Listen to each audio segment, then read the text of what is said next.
Hello everybody, Levi Clay here, back again to do another quick little lesson for you. This time we're going to delve into the subject of the diminished arpeggio and how we can use that in our playing to outline chords in a slightly more interesting way. So first steps first, what is a diminished 7 arpeggio?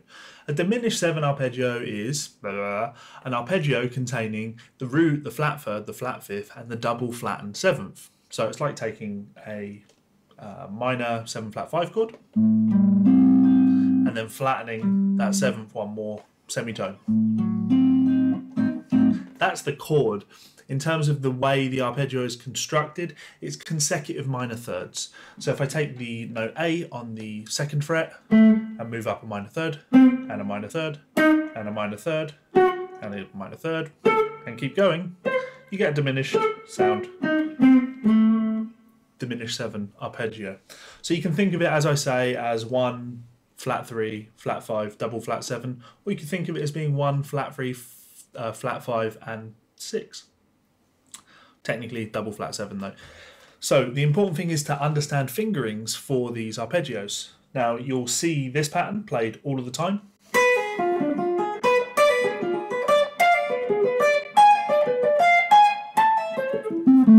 Among your Malmsteens of the world. Not done that sort of thing in a long time. So it's an important part of that neoclassical sound, actually for the same reason. So let's tackle the fingering for that. Now I'm doing that in, I'm thinking E. Let's just move it up a semitone. So we're going to play 8 on the high E string, 5 on the E, 7 on the B, 8 on the G, and then 5 on the G.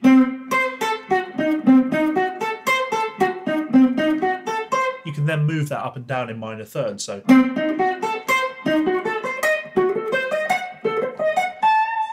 and that works. And because of the symmetrical nature of this, you could name that 4 different things. It could be a C diminished 7, an A diminished 7, an F sharp diminished 7, or an E flat diminished 7. So these sounds are very common in music. You hear these all the time in metal. And the best way to understand how to use these is to be able to fluently play the arpeggio anywhere on the neck. The best way to do that is to have more under your fingers than a pattern. We need to be able to move that.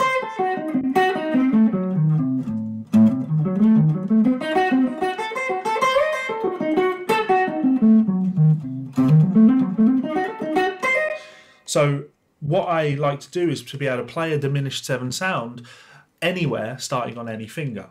So if I take the 5th fret on the D string, D note, I need to be able to play a diminished sound on that. And to do that, I just have to play ascending minor thirds. So I might do this, then this.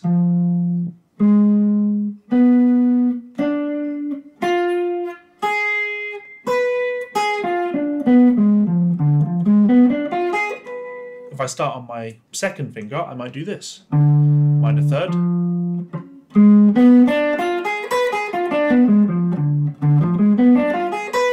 If I start on my 3rd finger, I'd probably play the same thing. And if I started on my little finger,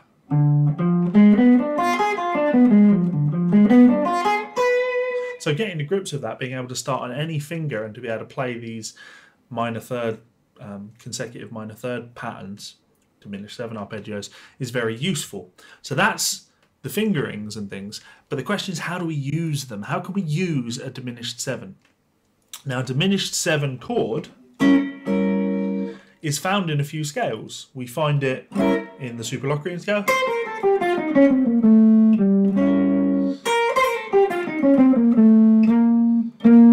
it's right in there. You also find it in the Phrygian dominant scale.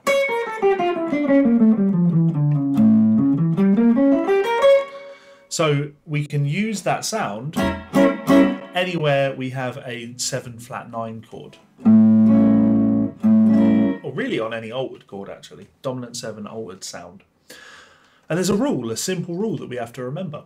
we can play a diminished 7 arpeggio starting on the 3rd, the 5th, the flat 7th, or the flat 9th. So in A, I can go to the 3rd of A and play a diminished 7, and that will give me an A7 flat 9 sound.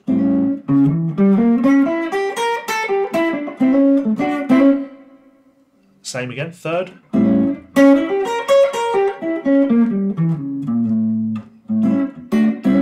I can go to the 5th, do the same thing.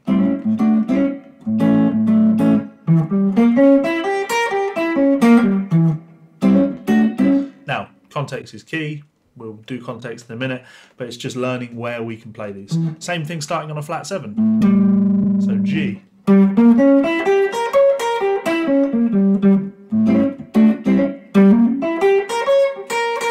Or starting on that flat 9. And I like the starting on the flat 9 because then I can always keep track of where that root is. So I might play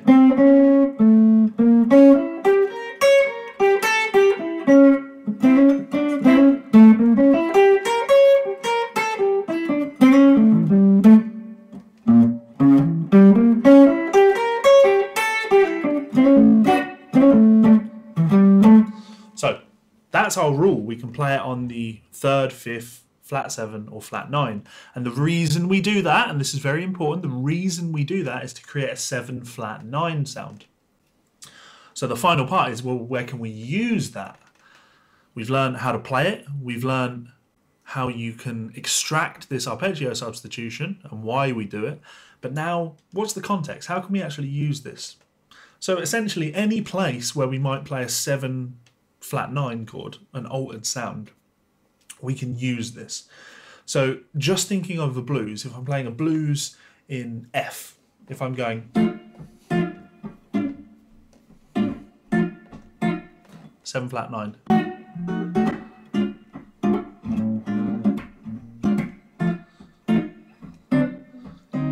seven flat 9, 7 flat 9, 7 flat 9. So I use a 7 flat 9 chord, an altered sound on a blues all the time. So we can use that as a way of practicing this. If we just look at a 1-6-2-5 chord progression, F7 to D7, G minor 7, and then C7.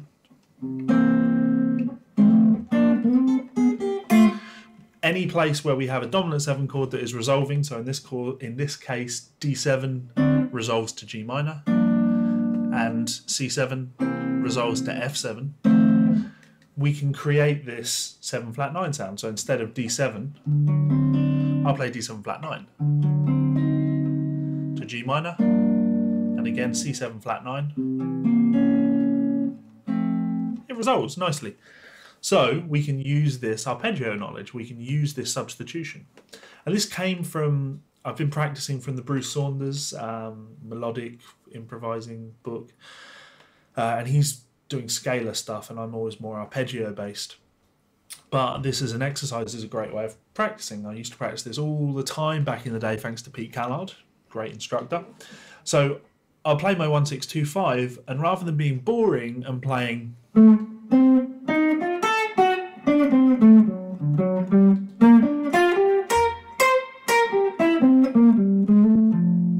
which is fine, I'm playing the right sounds, F7, D, G minor, and then C.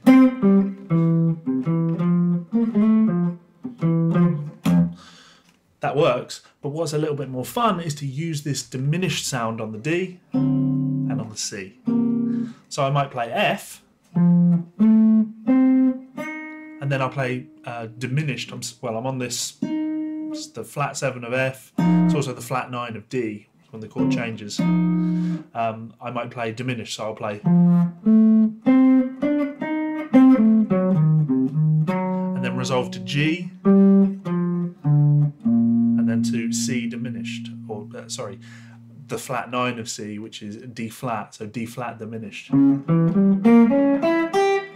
resolve to F. Now, in that context where I'm talking over it, you lose that the sense of the chord progression. I've got a loop set up though. I'm going to just press that loop now, and I'm going to play this stuff just over a loop. Real simple vocabulary, just focusing on F7 over the F. I'm going to play Diminished off the flat 9, or off the 3rd, or off the 5th, or off the 7th, flat 7th of D, G minor over the G, and then again the same diminished sound. So starting on the flat 9, the 3rd, the 5th, or the flat 7 over the C, and then resolving to F. So here's that loop.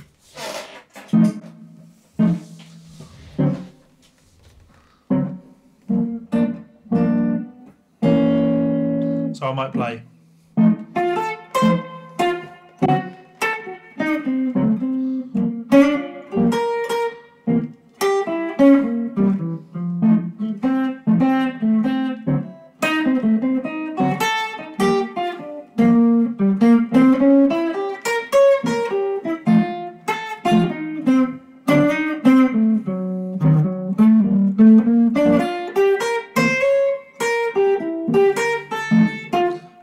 It sounds real musical.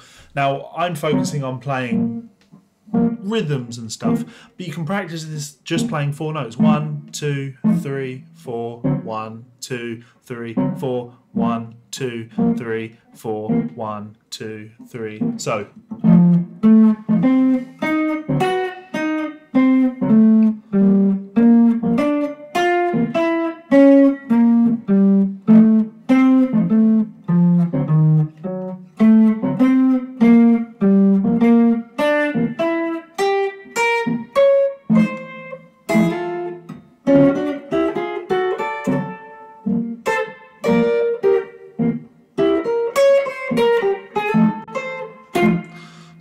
lots of stuff you can do on that, obviously. It's all about hearing those resolutions. When I play these altered sounds, oh, camera slipped out of focus. When I play these altered sounds, these 7 flat 9 sounds, it's important that you can ramble. You can, I don't like the word ramble, but you can play up and down the arpeggios and do stuff with it, but you're always hearing what the next chord is. So when I'm playing, I can hear, but I can also hear my resolution. Ba-da. So when I play my altered sound on that,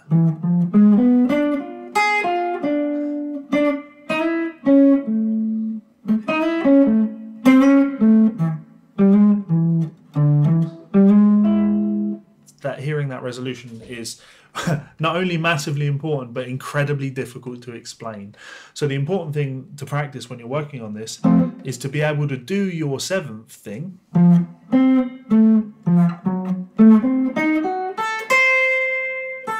and then hear that and go, well, where does this move to resolve to the next chord?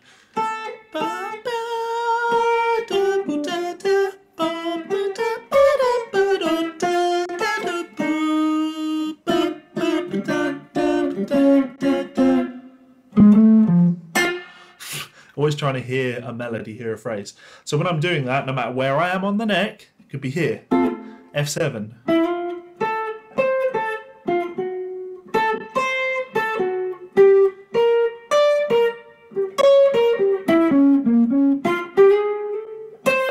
So I missed that. I slid into the wrong note, but I could hear the note I was going for, and that's the point. So again, 3, 4.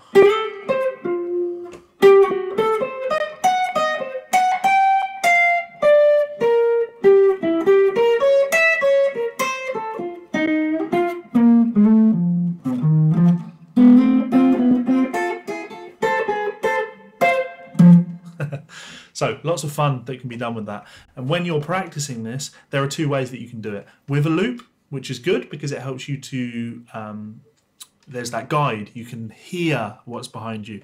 But your long-term goal should be able to do all of this stuff without the loop there, playing on your own. Can you outline these chord changes playing on your own? Last little tip, if you are struggling with 1625,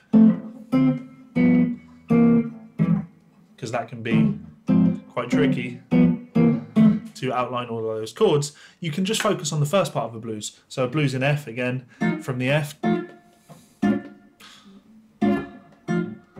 I I can play diminished.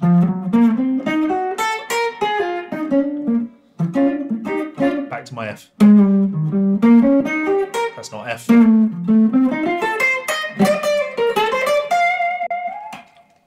That's what happens when you switch into pattern mode. I'm playing it, I'm like, that doesn't sound right. So again, it's just playing the diminished 7 flat 9 in bar 4 of a blues. So I might play, just hold the F for 4 bars. 1, 2, 3, 4, 1, 2, 3, 4, 1, 2, 3, 4, diminished, and then to my B flat. That's the sound that I like practicing on. I'll go 3, 2, 3, 4.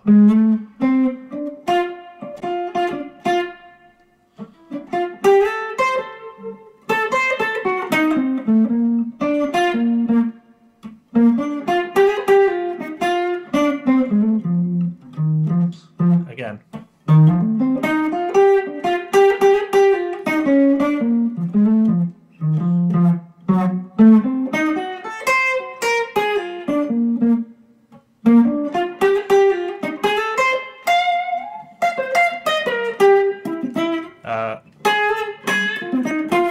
Minor, why not?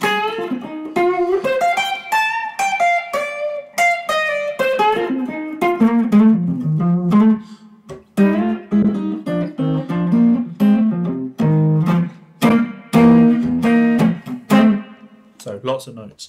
Hopefully that made some sort of sense to you. If it didn't, there's always that question section, the comment section below. Any questions about that, always happy to get back to you and help you out in any way that I can. If you have enjoyed that lesson, you can become like these awesome people that all support me over on Patreon. I'll bring them back up in a second with a link and a button to check me out on Patreon, because these guys are absolutely fantastic and I really appreciate their support. They help me to continue doing what I do. They support me at a $10 tier, but you can do so for as little as $1. And yeah, doing so is awesome. So if you would like to join that list that actually gets displayed properly next time, I promise, you can check me out on Patreon by clicking that button up there. You can subscribe by clicking this button down here. You can check out 2 more of my videos by clicking those buttons there. Thank you so much for all the support, guys. Like I say, I genuinely hope that was of some use to you. And if not, I apologize, but there are plenty of other videos I've made that you will enjoy. Peace out. Bye.